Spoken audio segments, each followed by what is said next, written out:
ഉറക്കത്തിനിടയിൽ ഒരു രൂപം പെട്ടെന്ന് മുന്നിൽ വന്ന് നിൽക്കും. എന്തൊക്കെയോ ശബ്ദം കേൾക്കുന്നു. നോക്കി നിൽക്കെ ആ രൂപം നേരെ വരികയാണ്.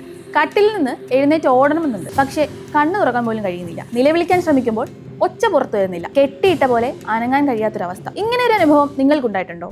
ഇത് പ്രേതവും ഭൂതവും ഒന്നുമല്ല, സ്ലീപ്പ് പാരാലിസിസ് എന്ന അവസ്ഥയാണ്. ഉറക്കത്തിനിടയിൽ ഇല്ലാത്ത കാര്യങ്ങൾ കാണുന്നതായും കേൾക്കുന്നതായും അനുഭവിക്കുന്നതായും ഒക്കെ തോന്നുന്ന അവസ്ഥയാണ് സ്ലീപ്പ് പാരാലിസിസ്. നമ്മൾ ഉറക്കത്തിന്റെ 4 ഘട്ടങ്ങളിലൂടെയാണ് കടന്നു പോകുന്നത്. ഏറ്റവും അവസാനത്തെ ഘട്ടമാണ് റാപ്പിഡ് ഐ മൂവ്മെന്റ് സ്ലീപ്പ് അല്ലെങ്കിൽ REM സ്ലീപ്പ്. ഈ ഘട്ടത്തിലാണ് നാം സ്വപ്നം കാണുക. REM സ്ലീപ്പിന്റെ സമയം തലച്ചോർ ശരീരത്തിലെ മസിലുകൾക്ക് വിശ്രമിക്കാനുള്ള സന്ദേശമായി. സ്വപ്നം കാണുന്നതിനിടയിൽ ഫിസിക്കൽ ആക്ടിവിറ്റി ഉണ്ടാകാതിരിക്കാനാണിത്. സ്വപ്നങ്ങളോട് പ്രതികരിച്ച് സ്വയമോ മറ്റുള്ളവരെയോ മുറിവേൽപ്പിക്കരുതല്ലോ. എന്നാൽ ചിലപ്പോൾ തലച്ചോറിന്റെ സെൻസറി ഏരിയ REM സ്ലീപ്പിൽ നിന്ന് ഭാഗികമായി പുറത്തു വരുന്നു. അതുകൊണ്ട് നമ്മൾ ഉണർന്നിരിക്കുന്നു എന്ന തോന്നലുണ്ടാകും. തലച്ചോറിന്റെ ലോവർ പാർട്ട് അപ്പോഴും REM സ്ലീപ്പിൽ തന്നെ തുടരും. മസിലുകളെ വിശ്രമാവസ്ഥയിൽ തുടരാൻ ന്യൂറോ ട്രാൻസ്മിറ്ററുകൾ അയക്കുകയും ചെയ്യും. മെന്റലി ഉണർന്നിരിക്കുന്നു, എന്നാൽ ഫിസിക്കലി ഉറക്കത്തിലായി. ഈ അവസ്ഥയിലാണ് സ്ലീപ്പ് പാരാലിസിസ് ഉണ്ടാകുന്നത്. എന്നാൽ ഈ പ്രതിഭാസത്തിന്റെ ശരിയായ കാരണം എന്താണെന്ന് ശാസ്ത്രജ്ഞർക്ക് ഇതുവരെ കണ്ടെത്താനായിട്ടില്ല. എങ്കിലും സ്ട്രെസ്സും ഉറക്കക്കുറവും കൃത്യസമയത്ത് ഉറങ്ങാത്തതുമൊക്കെ ഇതിന് വഴിവെച്ചേക്കാം.